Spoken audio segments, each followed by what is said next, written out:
336장입니다.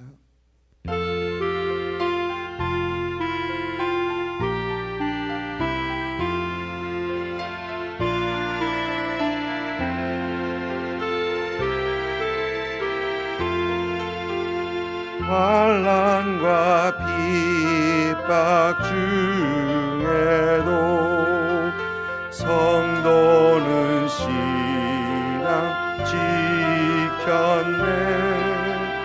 이 신앙 생각할 때에 기쁨이 충만하도다.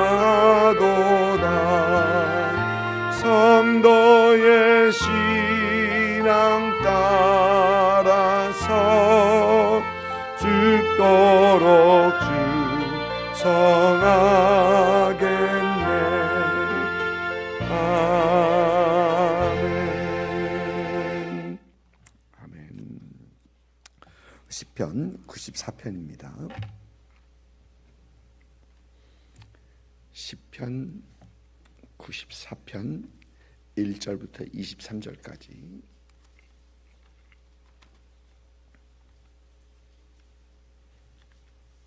시편 94편 1절부터 24절까지 우리 한 목소리로 같이 읽습니다. 여호와여, 복수하시는 하나님이여, 복수하시는 하나님이여, 빛을 비추어 주소서. 세계를 심판하시는 주여, 일어나사 교만한 자들에게 마땅한 벌을 주소서. 여호와여, 악인이 언제까지 계가를 부리리까? 그들이 마구 짓거리며 오만하게 떠들며 죄악을 행하는 자들이 다 자만하나이다. 여호와여, 그들이 주의 백성을 짓밟으며 죄의 소유를 곤고하게 하며 과부와 나그네를 죽이며 고아들을 살해하며 말하기를 여호와가 보지 못하며 야곱의 하나님이 알아차리지 못하리라 하나이다. 백성 중에 어리석은 자들아, 너희는 생각하라. 무지한 자들아, 너희가 언제나 지혜로울까? 귀를 지으신 이가 듣지 아니하시랴? 눈을 만드신 이가 보지 아니하시랴? 무백성을 징벌하시는 이, 곧 지식으로 사람을 교훈하시는 이가 징벌하지 아니하시랴? 여호와께서는 사람의 생각이 허무함을 아시느니라. 여호와여, 주로부터 징벌을 받으며 주의 법으로 교훈하심을 받는 자가 복이 있나니, 이런 사람에게는 환난의 날을 피하게 하사 악인을 위하여 구덩이를 팔 때까지 평안을 주시리이다. 여호와께서는 자기 백성을 버리지 아니하시며 자기의 소유를 외면하지 아니하시리로다. 심판이 의로 돌아가리니 마음이 정직한 자가 다 따르리로다. 누가 나를 위하여 일어나서 행악자들을 치며 누가 나를 위하여 일어나서 악행하는 자들을 칠까? 여호와께서 내게 도움이 되지 아니하셨다면 내 영혼이 벌써 침묵 속에 잠겼으리로다. 여호와여, 나의 발이 미끄러진다고 말할 때에 주의 인자심이 나를 붙드셨사오며 내 속에 근심이 많을 때에 주의 위안이 내 영혼을 즐겁게 하시나이다.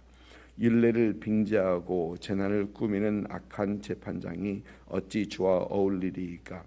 그들이 모여 은혜의 영혼을 치리하며 무지한 자를 정죄하여 피를 흘리려 하나.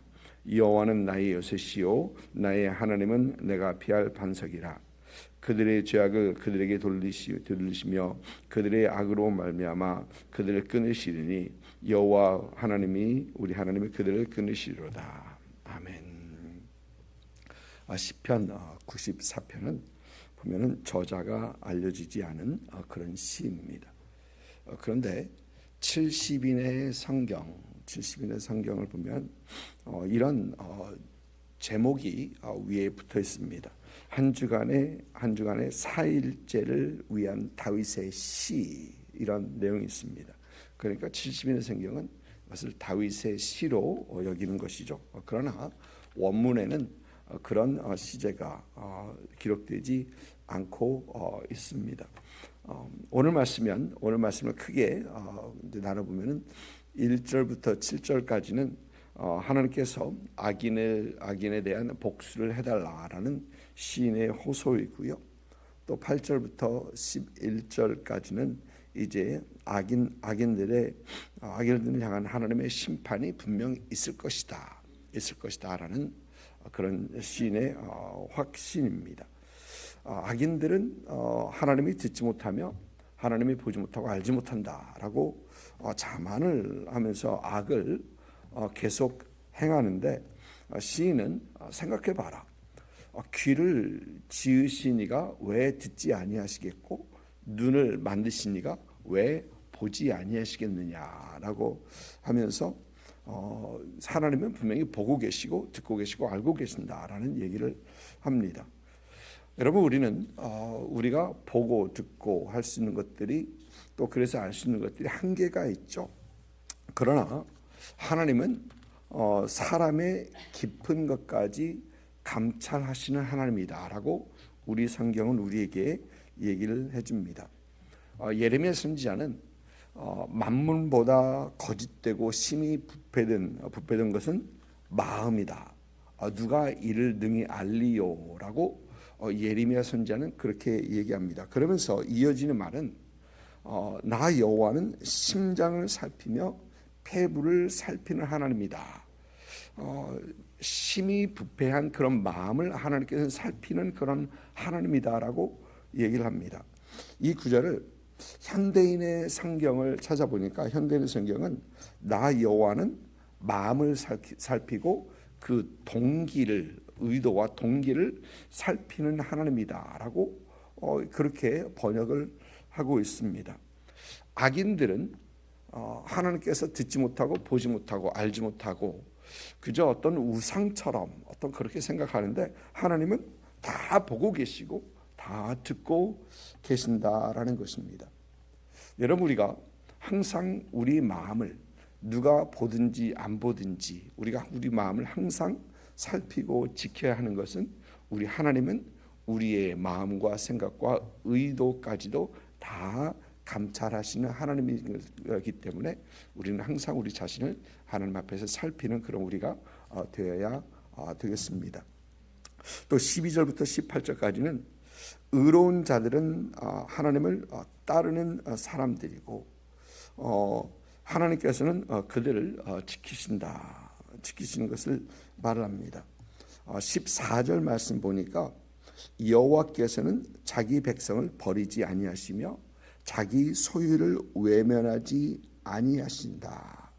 자기 백성, 자기에게 속한 백성들, 자기의 소유라는 것은 하나님께서 책임져야 할 사람들이다라는 것입니다.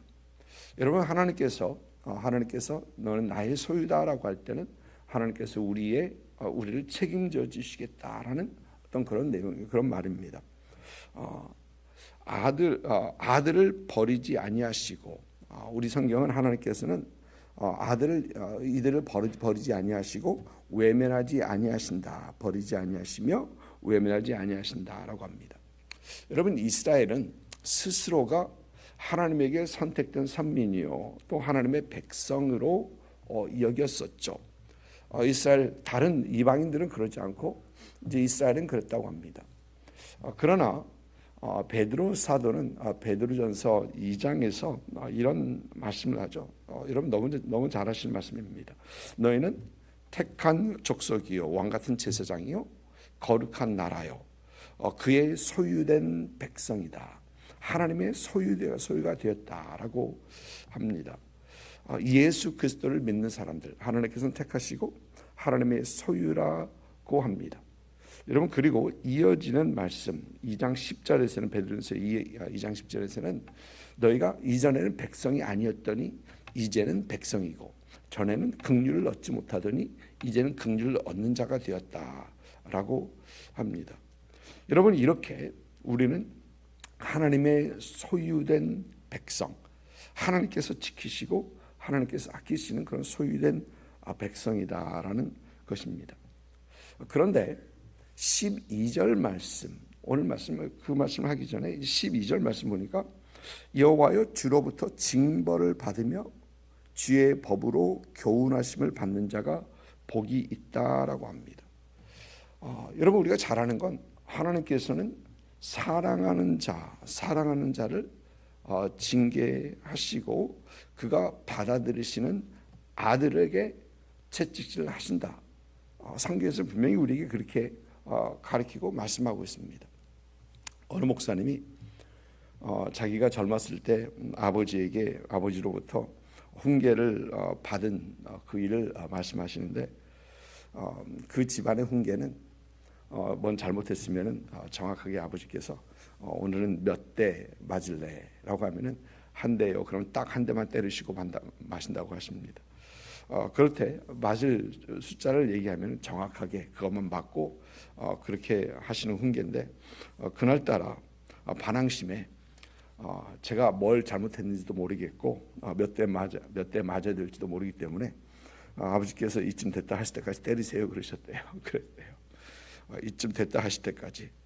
이 말씀을 들은 아버지가 그럼 내가 됐다고 생각할 때 말해라 라고 하면서 이제 채찍을 들기 시작했는데, 이제 훈계를 하시면서 아버지께서 이제 됐냐라는 말씀을 여러 번 하셨다고 그래요. 그런데 그때마다 더 때리시라고 대들었다고 아예 작정을 하고 나온 거죠. 더 때려고 더 때리시라고. 그러면서 아버지 얼굴을 슬쩍 보는데 아버지 얼굴에 눈에 눈물이 가득해서 그리고 매질을 하시더라는 겁니다. 그리고 한참 후에 이제 잠깐 나갔다가 와라. 그래서 나갔다가 왔는데 꼭 껴안아 주시면서 하시는 말씀이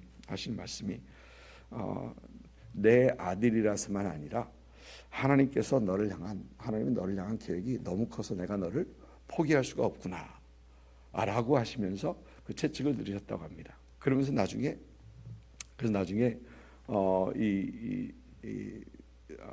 그 아버지의 서재에 책이 펴져 있는데 아무것도 없고 책상에 성경책만 딱 펴졌는데, 거기에서 이렇게 쓱 보니까 누가복음 15장 그 탕자의 그 비유, 그 말씀을 묵상하고 계시더라라는 어떤 그런 얘기를 합니다. 여러분, 하나님께서는 히브리 기자는 하나님께서는 우리를 아들 대우하시고 그런 말씀이 있습니다. 아버지가 징계하지 않는 아들은 없다라고 합니다. 그러면서 징계받지 아니하면 사생자여 친아들이 아니다라는 그런 말씀이 있죠. 하나님께서는 사랑하는 자들을 징계하시고 채찍질 하신다는 겁니다. 여러분, 그래서 우리는 가끔 우리가 죄를 짓고 잘못했다고 했습니다. 이제 그럴 때 우리는 우리 친아버지가 우리가 분명히 잘못했는데도 아무것도 안 하신다라고 하면은 뭔가가 잘못된 거죠. 그리고 하나님께서는 우리가 잘못했을 때 우리의 잘못을 먼저 깨닫게 하십니다. 우리 안에 있는 성령님께서 성령의 미련에 우리가 잘못했다라고 콕콕 찌르십니다. 말씀하십니다. 그러면 우리는 그 성령님의 음성을 들을 때 우리가 곧바로 회개하면 주는 미쁘시고 의로우사 우리 죄를 사하시고 모든 불의에서 우리를 깨끗하게 하시는 하나님이시죠. 여러분, 그런데 그 회개하지 않고 그 죄를 고집하게 되면 하나님께서는 우리를 사랑하시기 때문에 채찍을 줄 수밖에 없다라는 것입니다. 완강하게 나오는 우리를 채찍을 들으십니다. 왜 그렇습니까? 우리를 자녀로 여기시고 우리를 사랑하시기 때문에 그렇습니다. 그래서 우리는 성령께서 우리 안에서 우리의 죄를 지적하실 때 우리는 곧바로 회개하고 곧바로 뉘우치고 돌이켜야 하는 것입니다.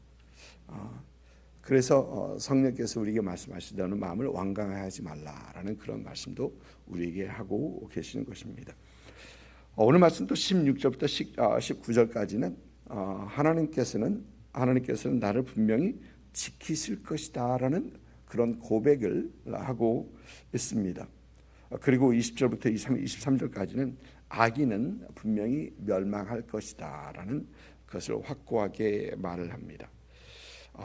여러분, 가끔 영화나 드라마 같은데 이렇게 보면은 꼭 악인, 나쁜 역으로 나오는 사람들이 있고 그러나 또 주인공 거의 다 주인공은 선한 그렇게 나오죠. 그리고 그 많은 영화나 드라마 같은 데서는 이제 이 악인은 망하고 의인이 이기는 걸로 권선징악이라는 어떤 그런 주제로 많이 다루게 되죠. 그런데 가끔 어떤 이상한 영화들은 보면 의인이 당하고 끝이 결말이 그런 식으로 끝나지 않는 그런 영화나 드라마가 있습니다. 이제 그러면 그걸 보면서 뭔가 기분 나빠요. 뭔가 기분 나쁩니다. 분명히 액션이나 뭐 그런 거 보면서 봤는데 뭔가 나오면서 이러면 안 되는데 나는 그런 생각을 하면서 나올 때가 있습니다. 여러분 우리 사회가 가끔 그렇죠.